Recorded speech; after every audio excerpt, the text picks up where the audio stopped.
everybody, it's Courtney, and today we are making the first 5 cards with the Simon Says Stamp November 2020 card kit. I asked you guys in the community tab if you guys wanted this split between 2 videos, and most of you did. So this is the first video. So I am starting off with a piece of the pattern paper that comes in the kit, and I cut that down to an A2 size. Then I'm going to take this large floral and leaf image from the stamp set, and I'm going to stamp that right on the bottom portion of the card panel. I'm stamping with blackout ink by Ink on 3 because it is a Copic safe ink. And then we are going to Copic color directly onto the pattern paper. Now you have to be careful. Some pattern papers may not take the ink as well as others. But what I typically do is anytime I'm coloring on anything other than the cardstock I normally use for coloring, I minimize the saturation. So I'm going right in with my darkest color. You can see here that I'm just adding a few flicks on the base of each of the petals and just adding a small shadow where one petal is laying behind another. And this is my darkest color, which is not something I normally start off with, but I want to avoid oversaturating the paper. Then I can move on to the mid-tone color, and I'm just going to extend this out a little bit. You can see that I'm not spending all that much time on each one of the petals. Again, that is just to avoid the amount of saturation or minimize the amount of saturation that I have on the paper. This paper is not meant for coloring, but it held up pretty well. I didn't have any bleeding on any of the images at all. So moving on to the lightest mid-tone, just extending these areas out a little bit further. And then finally, I can move on to the lightest color. And I'm just basically going to fill in the tips of each one of these petals. And you can see I'm moving very, very quickly because this is where I'm adding a whole lot more ink. So I wanted to be careful with the bleeding.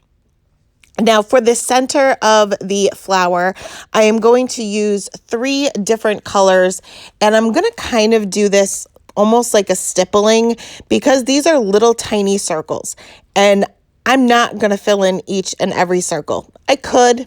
With the amount of time I typically spend on coloring, it probably wouldn't have been too bad, but I just didn't want to take the time. These are quick cards. So I'm just going to concentrate my darkest little dots being on the outside of this circle and then kind of work my way in for the lighter areas.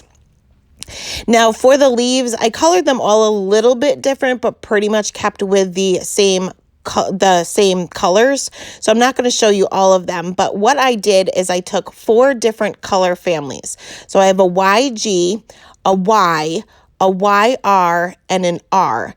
So they're going to blend together as long as I kind of keep that in the order. If you're not sure if something is going to make mud, as they say, if they touch each other in the rainbow, they're not going to make mud. They're going to blend really nicely together.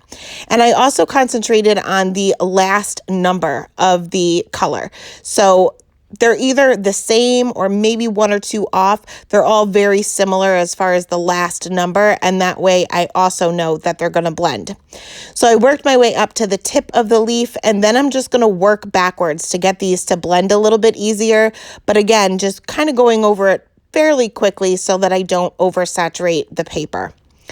So I went ahead and colored in the rest of these images pretty much the same as the other flower and the leaf that I just showed you, kind of just switching up the colors a little bit here and there. And then I'm going to take this really large thanks that is part of the stamp set along with one of these sentiments. I guess you could call them sentiment strips because that's typically how I would do it. But I am going to just stamp these flat down onto my panel. I'm going to bring out my mini Misty for this one just because this thanks is huge. You can pretty much take up a whole card with this. If you just heat embossed it, it would be really nice. But I am going to stamp this with lipstick red ink. Now, this is a pretty dark red, but I know I'm stamping this on pattern paper. So it's going to kind of change the color a little bit. Being it's a dye ink, it's not opaque. So I know that the color is going to change a little bit, and I'm just kind of hoping at this point that it's going to sort of kind of match the coloring. And actually it did. It matched pretty well. So once that's all stamped out, then we can assemble the card. So what I did is I went ahead and adhered this down to my card base. And I just have a regular white card base here because I really wasn't thinking ahead. And what I wanted to do is kind of make the end or the bottom portion of the card where it opens kind of be the shape of the image, if that makes any sense. So I adhered this down with some Tampomono multi-glue. I let this dry for about 2 or 3 minutes, and then I'm just going to fussy cut along the edge of the image. I'm not being super careful. This is pretty thick. Not only is it the pattern paper, but it's also on heavyweight cardstock from the base. So it's pretty thick and kind of hard to cut perfectly. So I'm kind of just going with the basic shape of it. Once I closed it, I didn't like it. I didn't like it on white. It just didn't match all of the colors that I had. So I ended up taking a piece of the Nina Desert Storm and I just put that in the center of the card for the inside of the card where you would normally write your message, which I should have just used a Desert Storm card base, but like I said, I wasn't thinking ahead. But I liked that much better. It kind of matched the colors just a little bit better. I did have to trim it down just a smidge so that my card can open and close correctly. But that is it. That is the first card from the kit. For my second card, we're going to make a shaker, and I'm going to use one of these acetate pieces that come in the kit. Now, I know that these are foilable. However, my laminator broke. So I'm not foiling these, but I thought they were so cute. So I wanted to definitely use it. I'm taking another piece of the pattern paper and you can see that it's the same pattern that I used for the first card because I love it. I'm not a huge fan of pattern paper, but subtle backgrounds like this, I really like. So I am going to take these adhesive foam strips that come in the kit as well. I figured I'll try these out, and I'm basically just lining these up where the outline of the image on the acetate is. So that way it'll be hidden once I adhere this down. Now I know the top part, it kind of ends, the pattern ends, but I did add a strip all the way across, and I figure I'll figure out how to cover that up later, but I know I need adhesive down, obviously. I'll be honest, I don't love these strips. I don't love them because as you're sticking them down, the backing is coming off of them and they're sticking to your fingers and they're very hard to lay down. And especially for a shaker card, you want the backing on it until the very last minute because when you add those sequins, they're going to stick to the foam tape before you actually want it to stick to anything. So once I finally had all of those foam strips down, I'm going to add the sequins that also come in the kit. And I ended up using the whole bag because this is a huge shaker card. It's pretty much the whole panel. So I added all of them and I'm just kind of spreading them out. Because I didn't double up the foam, it's not super thick and I want these to be able to shake around. Then I can take my pattern paper and obviously remove any backing that is still remaining. And this is where I struggled again because my fingers were sticking to the ones where the backing already came off when I'm trying to take off the backing for the ones that didn't come off. It was a mess. They're probably good for maybe sentiment strips and things like but I don't know whether I would use these for shaker cards again.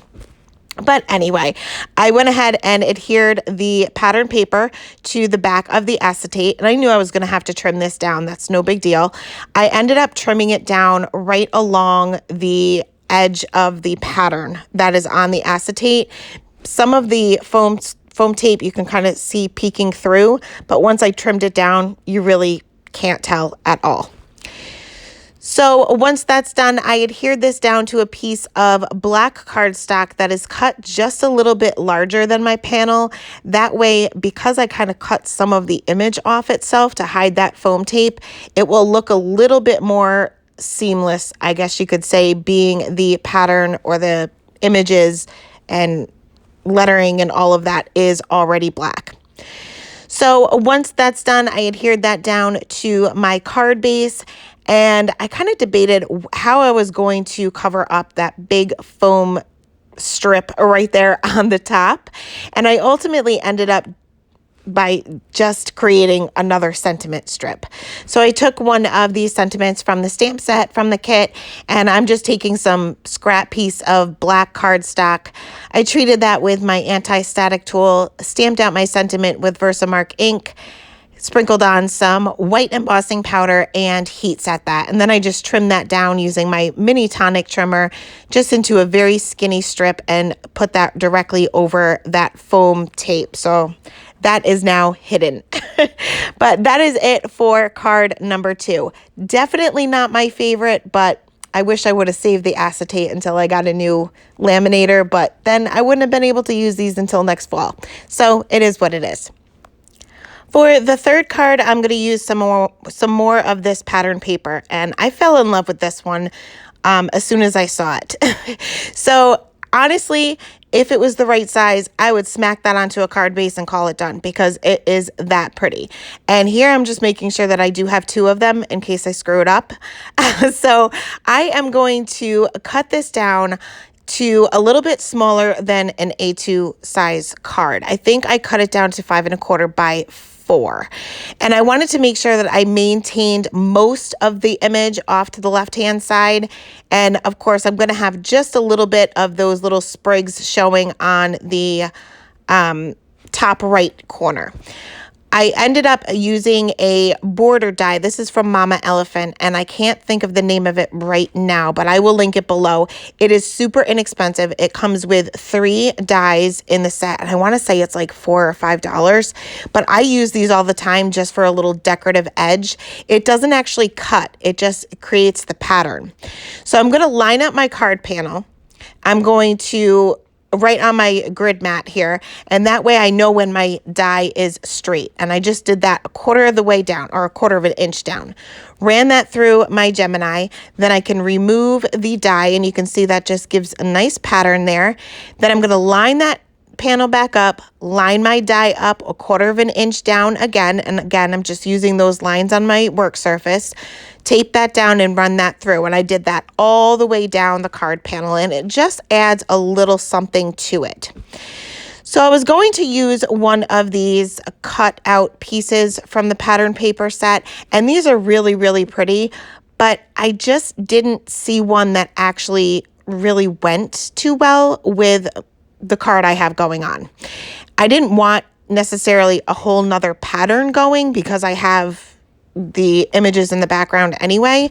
So when I was flipping through, I noticed on the back of, or maybe it's the front, well, on the front and the back, there's these images. So I ended up cutting these out with my Scan and Cut. You can fussy cut them, but I just wasn't going to do that. So I ran it through my Scan and Cut. You can see that I have all of these images here. And I want to kind of just add these to my sentiment strip. So I'm going to use some Coral Reef, I believe it's called, I'll link it below, ink, and to some Desert Storm cardstock just to create a sentiment strip. And this is a small sentiment. I'm not really worried about it taking up too much space. I really want the pattern paper to be the star of the show, but I obviously need to fill in this white space and actually have a sentiment. So I have my sentiment strip there, and now I'm going to pick out a few of the images that I cut out, and I'm kind of just arranging those behind my sentiment strip so that it looks like they're coming out from behind it. Once I'm happy with the placement of these 3 little leaves, then I can very carefully, so that I'm not moving things around, I'm going to remove the sentiment strip and just add a couple of drops of glue and glue that sentiment strip right where I had it, where I like it. Give that a couple of seconds to dry. You may have to kind of flip it over and add a little bit more glue just so that the leaves stick together. And then I can add some foam tape to the back of these because these will ultimately be popped up onto my panel. I put that aside for just a couple of seconds to dry. And then I adhered my main panel down to a piece of the Desert Storm cardstock that is cut down just a little bit larger than my card panel, but still a little bit smaller than the card base. That way I have a little bit of that border showing on both sides. I have the Desert Storm border and a white border. So I adhered everything together, adhered that to the Desert Storm and then onto my card base.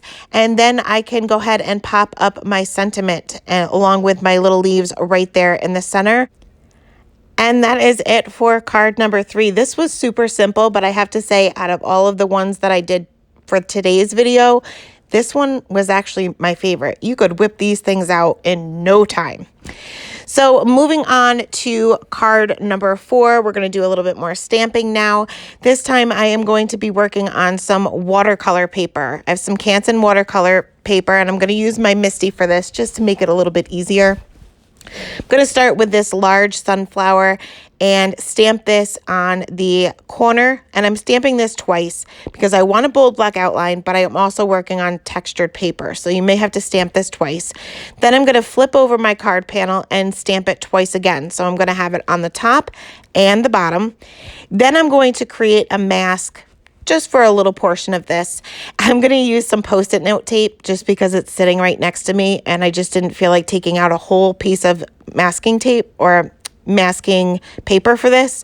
So I just re-stamp that and the portion that I actually need to mask out, and then I can fussy cut that and lay that down, just masking out the one side. Next, I am going to bring out the smaller flower. It's pretty much the same flower, but it's just a smaller version. And I'm going to do the same thing. I'm going to go ahead and stamp that twice, and then I can flip my card panel around, move my mask. Always remember to shift that mask around. I have forgotten to move the mask, so don't forget that part. And then I'm going to stamp it twice again.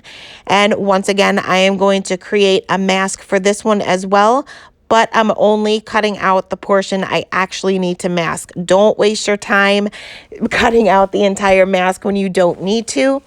Also, it doesn't have to be perfect. It just doesn't need to be perfect. Nobody's ever going to notice if you have a little bit of one line overlapping another. So I went ahead and masked that out, and next I'm going to bring in one of the leaves as well as this large sunflower. Again, kind of ran out of room, so I'm going to shift this to the top of my Misty, and now I'm going to work from the bottom to the top now. So I'm going to stamp it on the bottom twice, and then flip my card panel around, move my masks around, and stamp that twice on the what now is the top. Finally, I am going to finish off with one of the other leaves that come in the set and go ahead and stamp that twice in between this small and large flower. And that is all the stamping. You can kind of go crazy with this, but I wanted to kind of just create a border on the top and the bottom. We're going to do some messy watercolor using some Distress Oxides. So I took out kind of some fall colors. I ended up adding one later on that you'll see, but I have some bundled sage, wild honey, fossilized amber, squeezed lemonade, and carved pumpkin. And I am just kind of smushing some of this ink onto a laminated sheet. I'm not going to need a whole lot of ink here because I have so many colors. And then I have my water there in the corner, and I'm going to wet my paper. I'm not going to oversaturate it because I'm not bothering to tape this down, but I'm only going to add water where I want my ink to be. You can see I'm not being careful. I'm going over my images, but I'm also going beyond the images and in between the images. I'm not really being too careful because this is supposed to be messy looking. So then I can start dropping in my color, and I'm going to start with the squeezed lemonade, which is kind of a bright yellow for fall, but I wanted kind of a mixture. Then I can bring in the fossilized amber, which will mix well with that. Then the wild honey, then the carved pumpkin. And for the bundled sage, I'm only adding that to the areas that is closest to the yellow, because remember the green and the yellow touch on the rainbow, so I know they're going to blend really nicely together. Wouldn't be the end of the world if it touched the orange, but it would just look better with the yellow. So this was looking all like one color to me. It wasn't getting the variation that I wanted. So I ended up bringing in a red, and this is Candied Apple, which is, again, a bright red, for not something I would use for fall typically, but by just adding just a little bit here and there, you can see that it's kind of spreading out all on its own. It will mix well together. Now this looks terrible, and it's going to look terrible as it's wet, but I promise you once it dries, it's going to give it a completely different look. I did spatter on some just clean water just to get these colors to kind of blend a little bit more now that the paper is starting to dry. And I also added some spatters in the background with all of the colors. Now I let this dry for quite a while. I think I actually went to bed at this point because it was like 2 a.m. So the next day, now that everything is dry, you can see that it has a totally different look to it.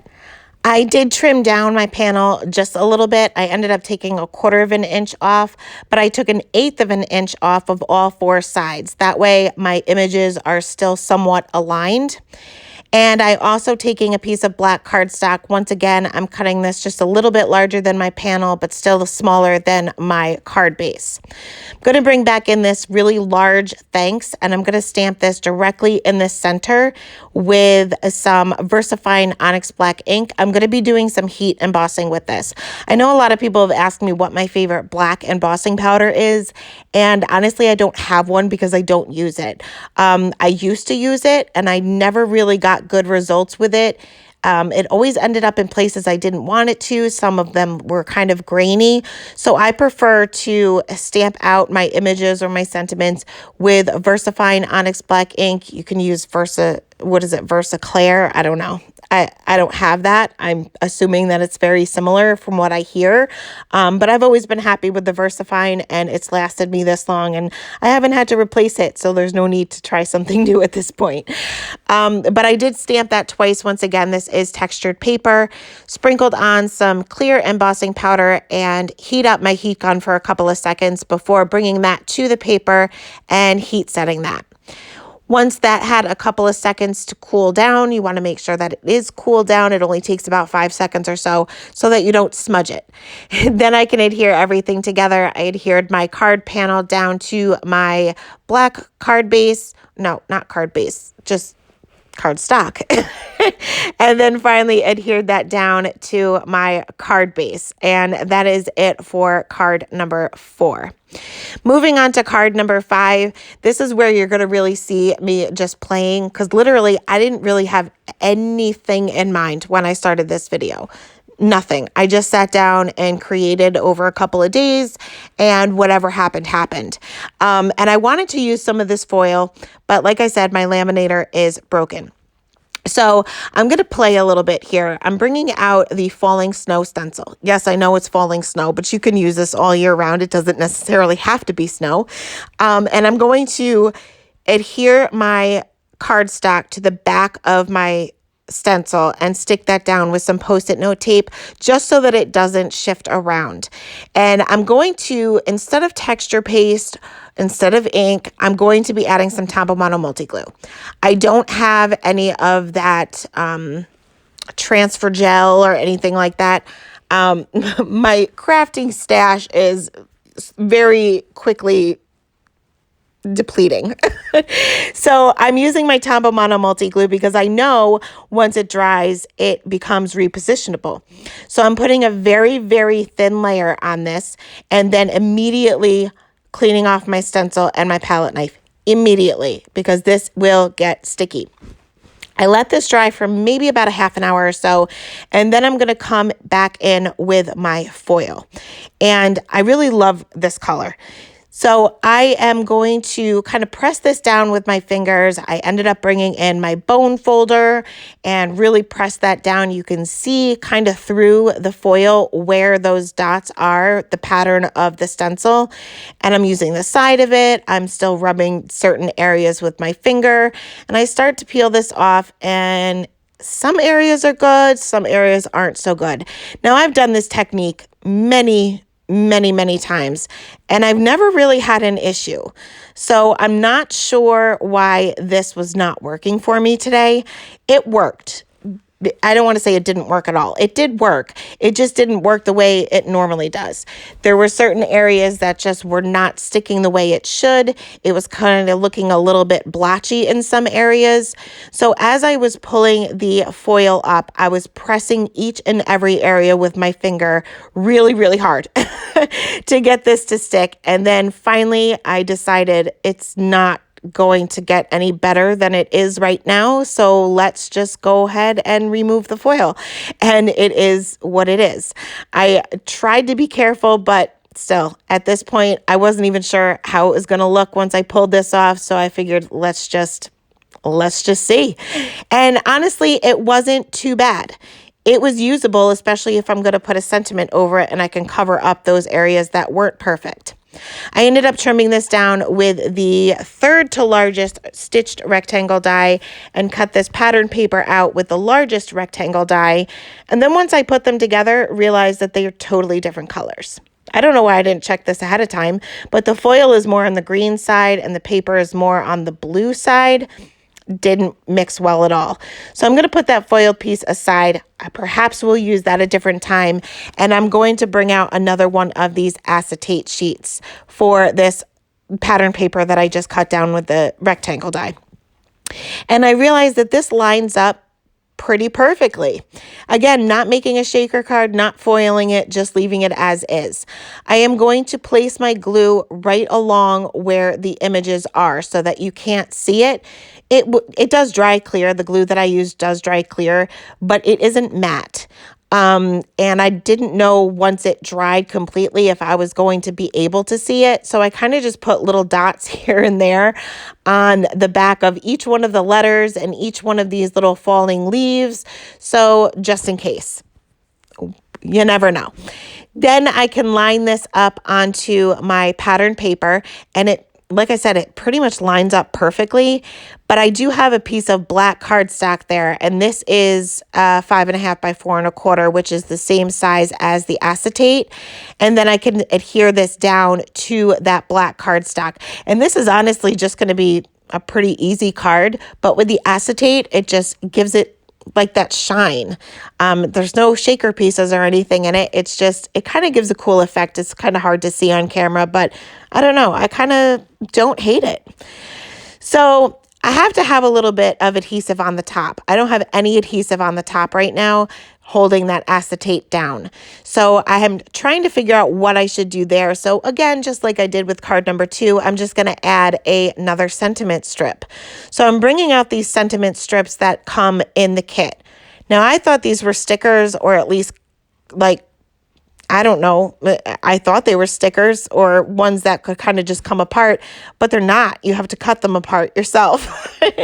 But the white obviously was not going to look good with this card. So I brought out my Copic chart and tried to find a color that closely matches my pattern paper. And ultimately, it was the BG75 that closely matches it. So I'm just going to kind of fill in the paper right around the sentiment that I plan on cutting out.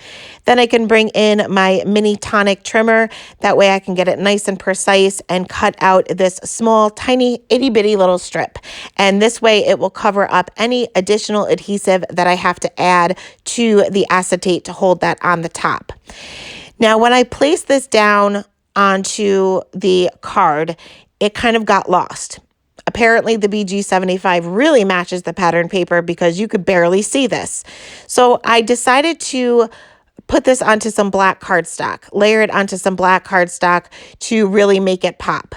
But I added foam tape first, which probably wasn't the best idea. So I ended up taking a scrap piece of the black cardstock. I lined that up in one of the corners, just leaving a small little border.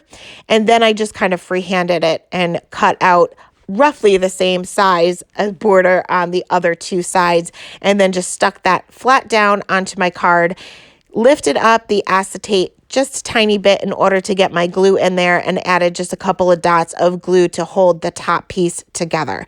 And that is it. That is the 5th and final card for today. Here's a quick look at all 5 cards that we created, and I will be back tomorrow with the next 5 cards from the kit. Thank you guys so much for stopping by, and have a great day. Bye.